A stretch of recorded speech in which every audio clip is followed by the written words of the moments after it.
Hey guys, welcome to another episode of Shenanigans with Friends. I am your host, Chris. This is episode 144. We just keep going with it, and I appreciate you guys. Okay, so let me think. I'm trying to think if there's any you guys know I do all my housekeeping in the intro, but I'm trying to figure out besides the fact that I'm literally about to go see my four fucking soulmates in a couple of days, stop it. I literally cannot. I literally fucking cannot. I literally fucking cannot. I'm so fucking excited. And you guys have seen us, and you've seen the progression of our friendship, kind of not all the behind the scenes that I know that really have bonded us, but just you guys have seen the progression from the first podcast happy hour to before podcast happy hour, when we were just on the timeline. You guys have seen the progression. This shit is about to be so real. This how do I describe this? I have no words. I just know that they are my soulmates. I am theirs, and everything, all the planets are gonna align. I think Jay promised me that we were gonna get our superpowers that we were supposed to get last year. Hopefully we get them now, because we're all the fucking Power Rangers. We'll be able to put our fucking powers, combine our powers and shit. I don't know. But anyway, I'm super excited and I cannot fucking wait. So I literally don't have anything else in my brain that I can tell y'all about. Yeah, I literally don't. Okay, so now that we got that shit out the way, I guess let's go ahead and get into these topics. Um, we're gonna start with Juicy Smouye, as I like to call him, as we've grown to love to call him, right? Okay. So your boy finally got sentenced, right? And he is not happy. Okay. So he faced, I think, some years, I think, in prison. They fucking opted on 150 days. This nigga was out within 14, if I'm not mistaken. He was sentenced to 30 months of felony probation. But okay.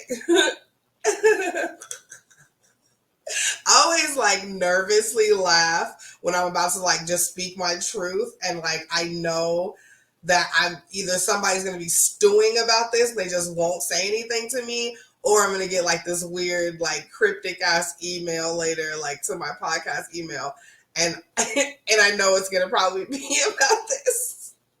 And honestly, guys, what the fuck ever. If y'all are listening and you guys are this deep into the show, then you guys should already know how I'm gonna act, okay? Look.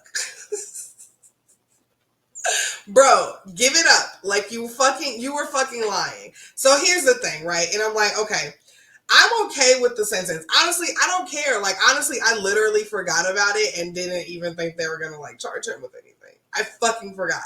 Okay, cool. They didn't forget. So they give him this 30 months for felony probation and this 150 days in jail. Not saying that I could do 150 days in jail. That's very important. I'm not trying to say I'm a hardened criminal and I could do 150 days in jail. I can't. But what I am saying is, why is he being so dramatic? Okay, so at the not the press conference, at the fucking sentencing, this nigga is Judge, I respect what you're saying, but I didn't do this. Are we still holding on? Are we still holding on to you saying this shit really happened to you? Jesse, honey, first of all, people that have been to Chicago, spent summers abroad in Chicago, whatever the fuck, lived, visited, fucking went and had a hot dog there. People will tell you nobody is fucking walking alone, let alone, right? But nobody is walking at fucking 4 a.m. in Chicago on the coldest winter ever, like the fucking book. Literally, no one is doing that, right? It's just unfathomable to fucking think that you wanted Subway that bad. And you're a rich ass motherfucker. I feel like you could have called anybody and Giordano's would have been oh, you want a deep dish? They'd have fucking gave you a deep dish. But really, okay, forget the fucking temperature check. Really what it is that nobody wants Subway that bad. Nobody. That's why I didn't believe. I was wait, when was this? What? At what time? Where? Why on earth? Nobody fucking like, I'm so upset that he got me like throwing my fucking phone everywhere. I'm not even upset. It's just like, he is so fucking, he's being very drama queen. Okay, here's another thing. And we gotta move on because like literally he's making the space between my fucking eyelid and my fucking eyebrow jump because it's so irritating. Okay. Here's the other thing. So we know that you fucking lied. Everybody that was involved with it, but you are saying is like admitting to the fact that this shit was fabricated as fuck. Okay, whatever, bro, right? Okay, whatever. But at the end of the day, you did this shit for a show that was already on its way the fuck out. Like, you couldn't have thought that night that, like, okay, boom, I'm about to do this. My fucking show is doing so good that right now, if I got something happen to me, niggas would flip their shit. Like, and again, he wants us to fucking forget about the fucking ransom note that he sent to himself because I don't want to do this, you guys, is what I'm saying, okay? I don't want to do this with Jussie. I don't want to. So now his brother is fucking yelling in the streets like, okay, I fucking forgot. Okay, I'm so sorry. I get so fucking sidetracked because he makes me crazy. Okay, so boom, they're at the sentencing and he's like, I respect what you're saying, Judge, but I didn't do this shit. Okay. So boom, he won't let it go. He believes his lie. Okay, cool. Then he says, if something happens to me in jail, like, know that I didn't kill myself. Jussie, nobody cares about you this much, but your family, like, and that's okay. And honestly, maybe other people do care about you this much, but nobody cares about you that much to fucking kill you in fucking jail, like, Jussie, like, you'll be in jail for 150 days. You know, we're not even talking about like a life sentence and like you're going to like the hardest, like you're not even going to, I don't even think he's going to prison. Is he going to prison or is he going to jail? There's a fucking difference, guys. But regardless, right? Why does he... You are not, like, nobody's going to assassinate you, bro. Like, you'll be okay. And he's already fucking out. Like, so anyway, his brother is in the fucking world, like, fucking yelling, like, fucking how Black men have been injustice, like, have been a fucking a perfect picture of injustice for however many years and blah, blah, blah. Okay, and no one's disagreeing with you, except this is not the hill. This is the hill that you're looking for is over yonder, okay? Like, it's literally not here. Like, this hill, this isn't the hill. I promise you.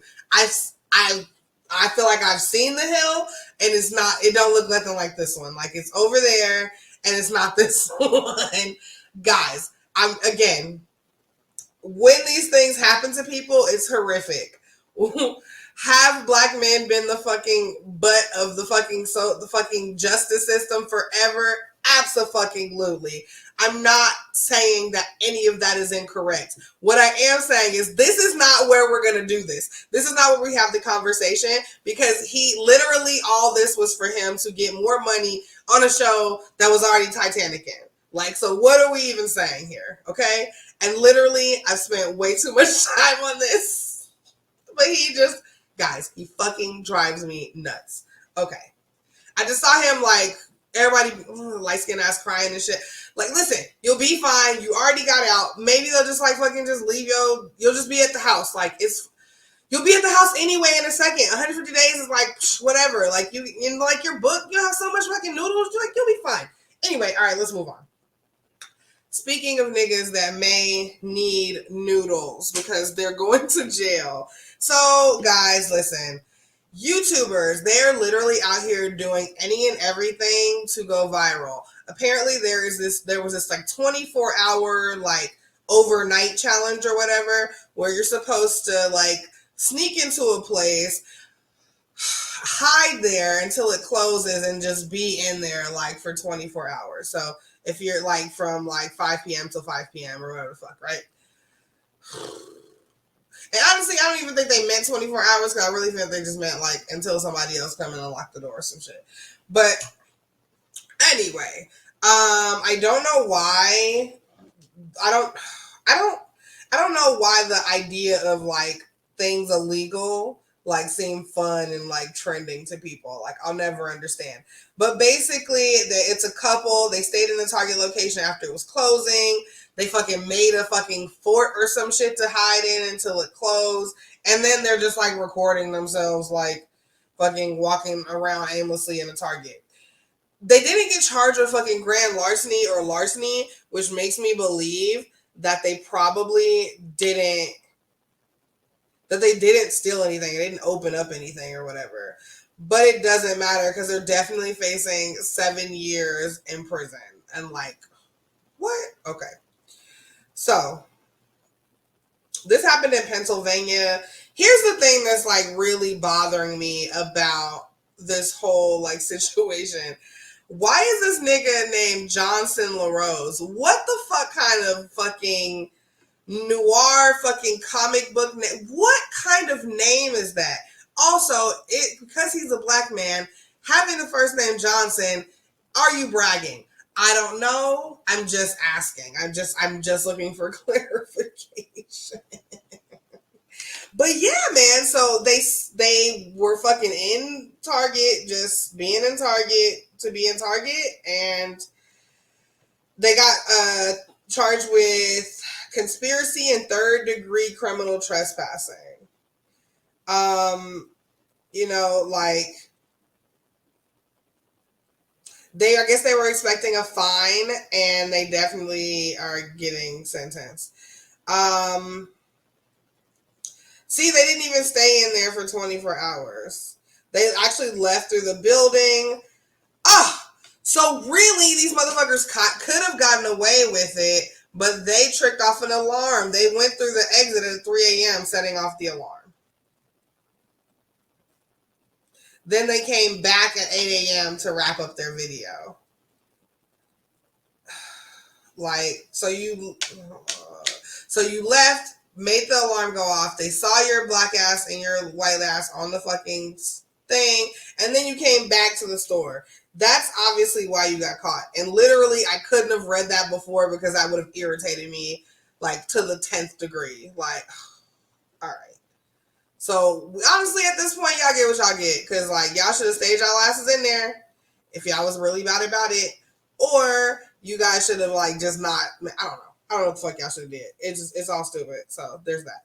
Okay. Anyway, let's move on. Oh my God, are these like?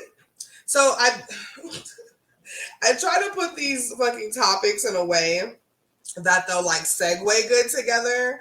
And like, here's the thing. Is my segue, speaking of shit that's just irritating my whole fucking soul. Okay. Emmett Till. Not a fucking joke, right? Probably one of the most horrific fucking acts, like a fucking racial fucking discrimination and fucking like just fucking bullshit, right? Like, but a white lady. So like, this is the problem, is because we start here, is that there is a white lady in New York that is making an Emmitt Till opera. I can't really wrap my mind around it. And so a black girl in New York, a college student, I'm going to figure out which college it was. And I think that maybe it might be trying to show at this college. I can't remember.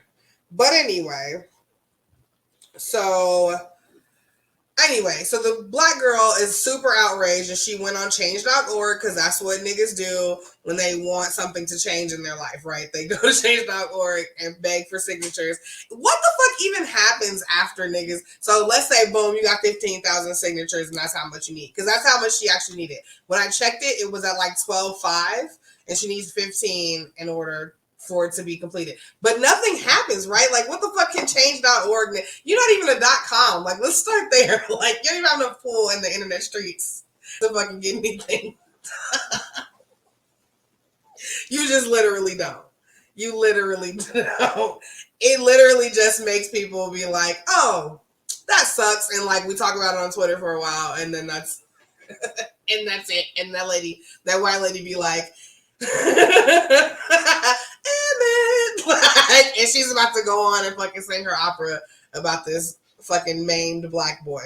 Okay, but here's the thing, right? So there's mixed reviews on this, right? Because half of the people are like, hey, that's fucked up. But then when you go deeper, right, it's not just written by a white lady, it's also co-written, and like a lot of the music is being composed and stuff and written by a black woman who went on the news with this white lady. I'm gonna be honest with you. You know what the white lady looks like? She literally looks like the scary dude on Phantasm, like same haircut and everything. Like, and so that alone, like that, like facial feature of alone makes me very weary of like her intentions.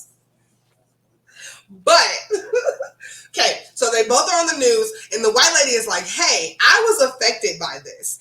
And the black lady composing music is like, hey, this isn't fair because there's black people working on the show, and like we've come together as a collaborative, like, you know what I'm saying, like entity to be able to bring this to the fucking community.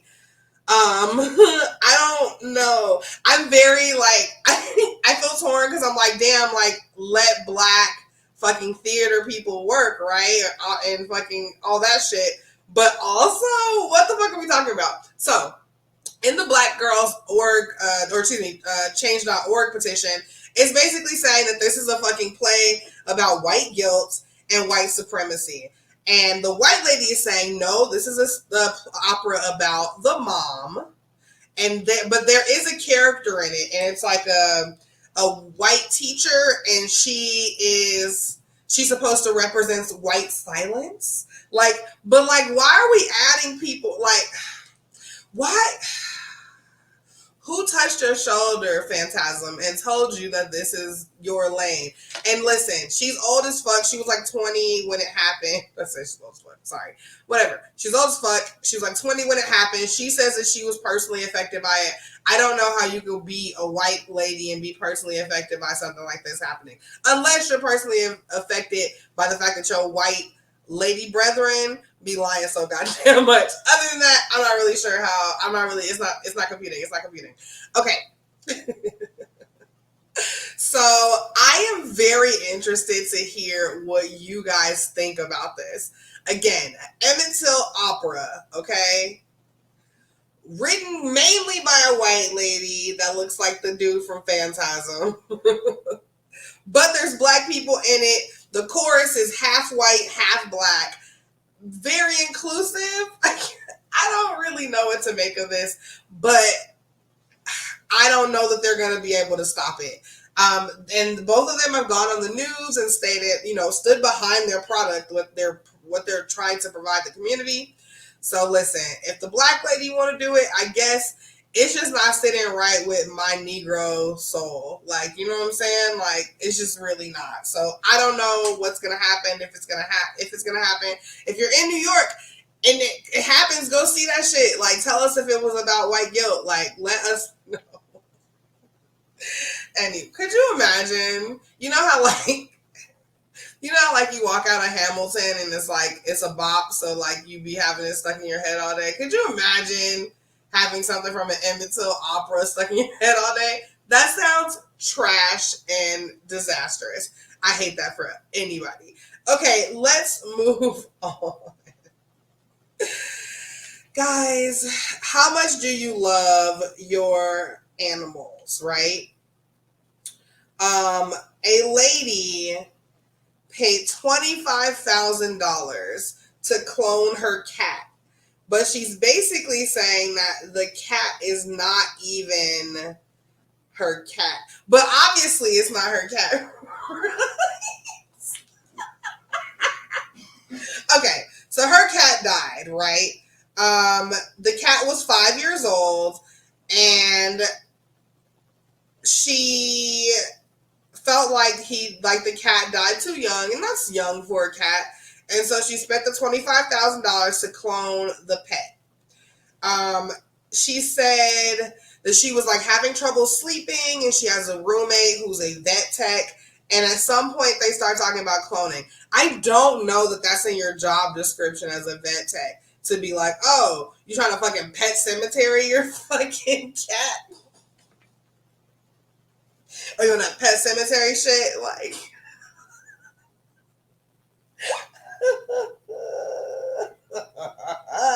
So basically, what cloning an animal can promise you is that it's going to look exactly like the animal that it is being cloned from.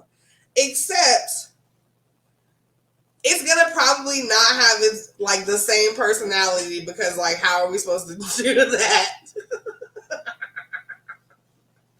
They'll have like baseline personality things that are similar, but basically she's upset now because the cat is just completely different.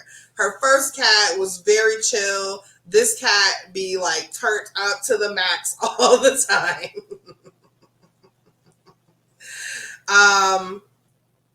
She says all of her other cats, because she got like 2 other cats, or however, well, no, it sounds like more than 2. So she's a cat lady, and she's got this one cat that's like a wet fucking gremlin, and now she don't know what to do.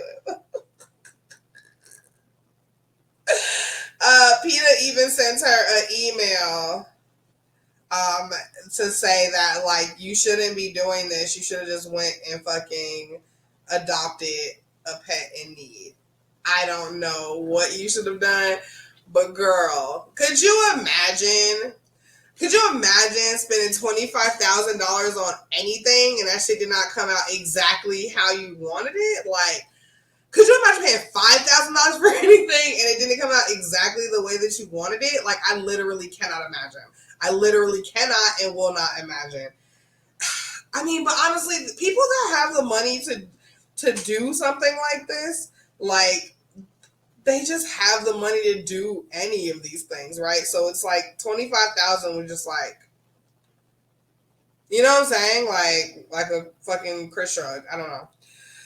Okay, let's move on. Speaking of white people kind of doing the most, and again, I apologize if you would spend $25,000 on your cat, but I just personally think that's just a lot of money to spend on an animal in one lump sum for it to be pet cemetery. The little boy pet cemeteried his own fucking, wasn't it the fucking, didn't somebody pet cemetery the son? The dad pet cemetery the son, and he came back for free. Like, yeah, he came back demonic, but he came back. Like, listen, you can't be fucking picky when you're trying to pet cemetery shit, okay? All right. Let's move on. So speaking of things that don't make sense that white people do, there is this video like trending all over TikTok, and I don't understand why. Why do white women have the gall? Like, where does it come from? Did you buy it? Can you check the expiration date? Because it's too much. Listen, it's this video, and this a fucking gaggle. I think that's the fucking term for a group of white ladies. It was a gaggle of Karens, and they are posing these little black kids on the street. These little kids that don't have no shoes on, like, they probably could use anything else from you besides a photo op.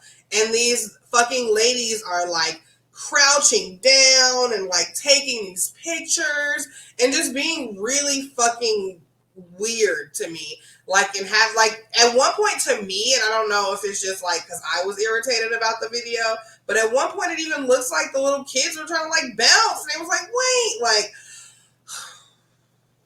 this has been a very quick segment because white women what are we gonna do with you? Like, oh my God. Oh God, like y'all are just so insufferable sometimes. Like literally, like if you're not just like there's like almost no in between white lady. Like you're either like cool or you're a fucking monster. And I'm sorry, but walking around with your expensive ass, ugly ass fucking sandals and fucking your stupid ass fucking sundresses and shit in on the streets of fucking Africa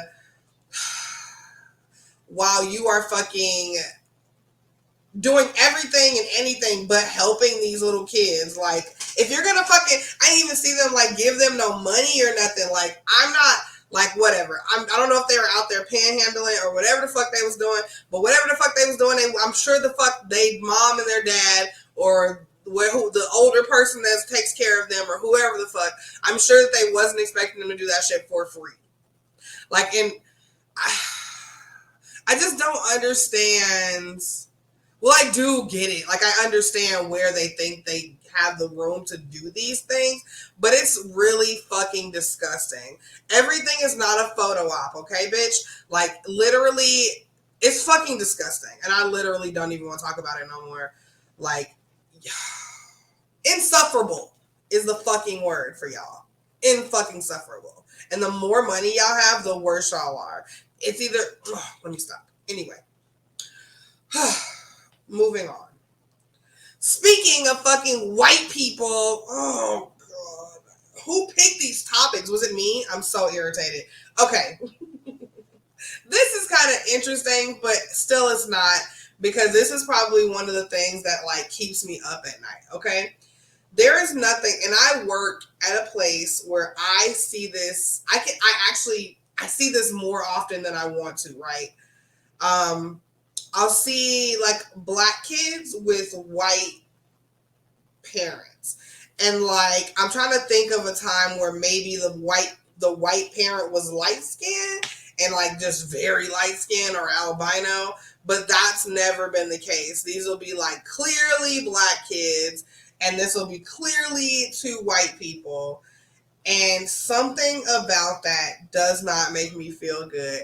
And I don't know if that is wrong of me, but like something just really like I'm trying to really think here. Like 85, like 92% of the time I see that shit very much bothers me, you guys. But I'll see it, and it'll be black kids with white parents. And I want to ask so many questions. Like, I want to ask, like, are they combing your hair okay? Like, I have so many questions. I couldn't imagine being, like, left with white people, like, at 7 or fucking 10. Like, what the fuck? Like, they literally wouldn't even fucking know what to do with me. And, like, yes, I know that there's, like, education for this shit, but not really. Like, you'll never fucking know. Like, you'll never understand the thought process. Like, you'll never understand the insecurities. You'll never understand any of that. So, when I see that shit, it's very bewildering to me. But at that point, I'm always like, oh, like, they probably adopted them or, like, whatever the fuck. This story, it is about a white couple that actually gave birth to black twins. And the only way that you could do that, besides not fucking a black person, is to have IVF treatment. But she specifically requested black embryos. And I just don't know how I feel about that, you guys. Like, I just don't know how I feel about that. Because why? Right? Like, why? Why? And like, this definitely to me seems like it's something the wife thought of, and the husband was like, whatever, bitch, like, here's money, or it's your money, or whatever the case may be. Because like, something seems so off and wrong about and I understand that it's like, people do IVF, right? Because they don't have the ability to have kids or whatever the case. And I'm okay with that. But why would you specifically go search for black embryos? If there was a mix-up, there's been stories about that, where there have been mix-ups and it's been a black baby or whatever instead of a white baby, whatever the case. Like, I've heard of that. But, like, we're talking about, like, she's going in looking for a black kid. And I just either feel like why? I can only think the worst, and I don't know why, and I don't know how to stop thinking that. But I either think that you're gonna like do something weird sexually to them, or you're gonna over sexualize them because white people love doing that to us, or you're gonna fucking sports pimp them out, which white people also love doing to black kids when they can get their hands on one. So I really, all this stuff is so heavy on my heart because I really don't know how I feel about it. And yeah, maybe they'll fucking raise those kids and they'll be fine and then she'll learn how to French braid. Maybe. But also maybe they'll grow up and then their white family will just drive them off a cliff. You know what I'm saying? Like, because, like, there's stories of contrast, right? Like, it just doesn't feel right to me, you guys. I don't know how to make it feel right to me, but it doesn't feel right. So I just wanted to bring up that story because it was very interesting. And then, like, as I got deeper into the story, like, I realized how frustrating and irritating it is to me. And it's not irritating, it's just that, like, I just have this fucking constant, like, back of my mind nagging that, like, are those kids in danger? And that sucks. But it's what I think. So let's move on. I mean, and like I said, I'm talking about, like, I'll pull it back, not 92, like 89% of the time. Like, I'll give you that. Because there are a few cases where, like, everything's been fine. But it's been more cases where it hasn't been. So there's that. So anyway, let's move on. Guys, speaking of little black babies, like, it is just really, it's a lot. Maury is being canceled after like 31 years. And actually it's weird because I don't really super love the words that they're using, that they're saying that it was canceled. Because apparently 6 years ago, this nigga Maury was like, yo, I'm trying to go live in an assisted living home. And I can't really do that if I gotta like be here like playing Not the Mama and shit, right? And they were like, hey, NBC Universal was like, hey, but like we have like a waiting list of like 150 bitches trying to see who their baby daddy is. So, and he was like, all right, well, I'll clear this fucking list out, and I'm making this part up, guys. He was like, I'll clear that list out, and I'm out of here. But you guys, he's been ready to leave for 6 years. Like, how have we been holding him hostage? And okay, so we all know Twitter is a fucking wasteland for think pieces and Twitter threads, right? I saw a girl post that good riddance to Maury because he's been fucking degrading the black woman for all these years. Like, Maury's not fucking soliciting these hoes to come on this show. Like, what are we saying? Are you saying that Maury is like diabolically poking holes in condoms to get bitches to come on his show? Like, that's not how this works. Like, a bitch would have to like be like, hey, Maury, I need to find out who my baby daddy is. And he'd be like, all right, bitch, I got room today. Come over. My niggas will swap you up for free. And if anything, he was helping them. And like, and listen, he was helping them because they weren't having to pay for those paternity tests. Because that's probably why they were calling Maury in the first fucking place, because they weren't being able to afford the paternity test. Y'all not even thinking. Also, Maury always fucking asks, after she finds out that it's not her baby daddy, he always asks, or he says, you can come back and you can test as many niggas as you need to, is what he be saying. And we will find out. We will find who your baby daddy is. Like, that sounds nothing like That doesn't sound like anything but a real ass nigga to me, if you ask me. Like, we're talking about he's dropping bags to fucking get these kids a fucking functional household, or at least 2 functional households. You know what I'm saying? Like, so that bullshit with the girl talking about how he's been degrading black women and blah, blah, blah. No, if anything, those bitches have been degrading themselves by having sex. Guys, do we have to go back to like sex ed and be reminded that we can only truly get pregnant within a very small time window of every month? So like, when you think about that and you think, and you dwindle that number down from 30 days to like 14 days that you're actually in ovulation, that you can actually be pregnant, you're telling me the bitches that have been on Maury show 6 times, how many niggas have you been fucking in this small time span? That's the problem. It's not Maury. He's simply giving these bitches a budget. I mean, not a budget, a fucking value by fucking testing all 6 of these niggas and flying. He be flying these niggas out. Like, what are you saying? What are you saying? So, Maury, I thank you for being around for most of my life. Thank you for, and my favorites, and I like the fucking baby daddy ones, but like, honestly, top tier Maury old school episodes was the Badass Kids, and then also my fucking absolute favorite episodes of Maury are the ones where they're doing the like, are you cheating on me ones, and then Maury has the sexy decoys in the fucking green room. Those are top tier. So we can talk, y'all can talk shit about whatever y'all want to, but leave my niggas Maury's name out of your mouth. For real. All right, let's move on. Okay, guys, I don't even know how to segue. I mean, I guess speaking of paternity, speaking of semen, okay, guys, I try, okay? So speaking of semen, and this is a couple of weeks old. I meant to actually talk about this last episode, but I totally fucking forgot. But a teacher was sentenced for feeding her students cupcakes laced with her husband's sperm. What and why?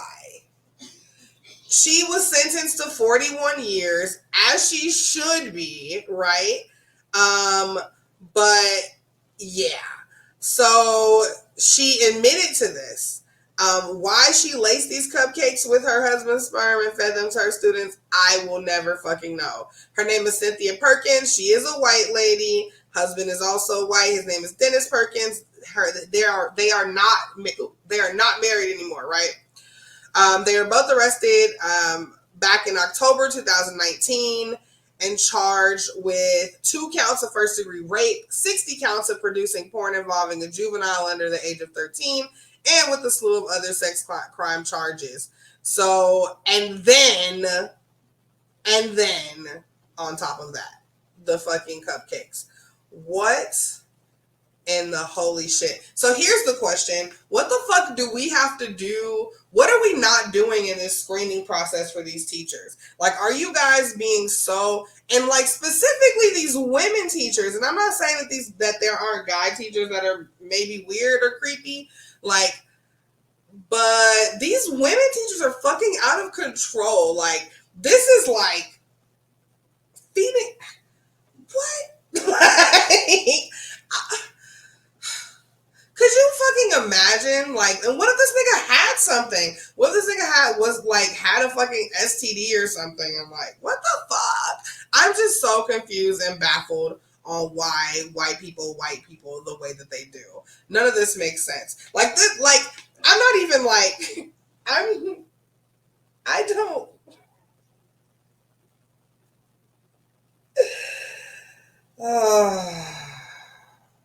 Okay.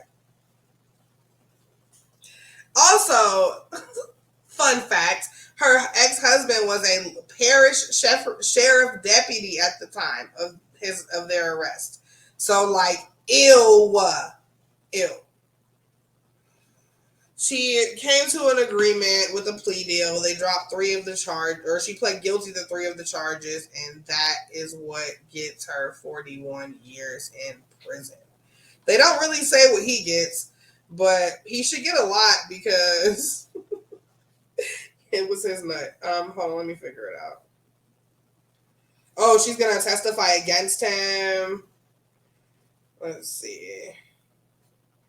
Yeah, it's some okay. So here it is in the plea agreement, right? That she agreed to plead guilty for 3 charges and get the 41 years. She reportedly admits to assisting her husband in sexually assaulting a juvenile, helps her husband film a juvenile bathing, and also admits to lacing cupcakes with her then husband's sperm before feeding them to school children. Like, do you not like? Just reading that out loud, I just saw like the evil witch from fucking Snow White with a basket full of fucking cupcakes. It's gross. It's disgusting and it's gross, and they should definitely go to jail forever. So I guess his trial does not start until May 9th of this year. He is still pleading not guilty, even though it was his semen. So I don't know how that's going to work. Okay, anyway. Really what we're here for, right?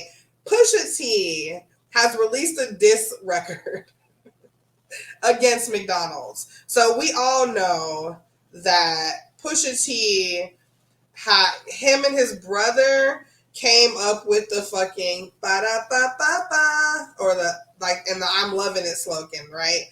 They're the ones that came up with that. Apparently, he is saying that they never really truly compensated them the way that he feels like they should have compensated him. So he has decided to jump ships from McDonald's to Arby's, and he's released the track. It's only like a minute long, so I'm going to go ahead and let you listen to it.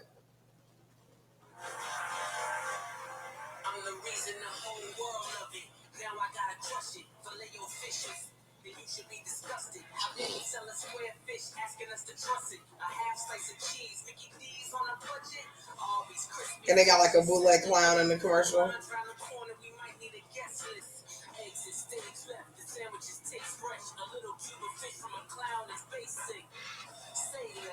argument is baseless. Drowned in tartar, that filet of fish is tasteless. See, Arby's only deals in the greatness. I bet the house ordered like it's Vegas. I could sell water to a whale. How could you ever think I'd fail? Yeah, the crispy fish sandwich blazing trails. The clown's just too frail. Yeah, if you know me and you know me well, all fish is gonna tip that scale. This is a paid advertisement brought to you by Arby's. Like, okay. So, I don't know what's going to happen. I don't know if McDonald's is going to cut him another check. I don't know if this means people will start eating Arby's. I'm not really sure, you know? They have the meats. I never heard they had the fish, but I don't know. Who knows? I mean, the fish fillet, or the fillet of, is it fillet of fish? Fillet of fish, right? Yeah. It's just a big ass fish stick. It's just a flat ass fish stick. Like, that's all that is. So, I don't know. I'm not taking sides. I barely eat Arby's. I only like McDonald's fries at the end of the day. For real. I don't have a side, y'all. I'm sorry. I'm really just tripping on the fact that, like, I just listened to that again and made y'all listen to it. And on that note, it is time for the one-up for the week, motherfuckers. Okay, so Euphoria is gone, and I'm so very sad about it. And so sometimes I just sit back and I just reflect on the show, especially this past season, because there was a lot of shit happening. And it just made me think of this. It made me think of... yeah. Okay. So my one up for the week is basically don't be a supporting actor in your story. Stop living through other people's experiences, through their fucking relationships, through the things that they've accomplished. Stop doing that. Because all you're doing is sitting on the sideline of a fucking life that you don't get to do twice. So I was thinking about fucking Lexi and just Euphoria, and that's what I came up with. So again, guys, do not let life go by and you have been cast a supporting actor. Okay? Promise? All right. Okay, guys, that's it. This is episode 144 of Shenanigans with Friends. Of course, I'm your lovely host, Chris, and I will see you next time. Actually, the next time you see me, it'll probably be in a cabin, so stay tuned for that. It's going to be good times. All right, guys, I'll see you later. Bye.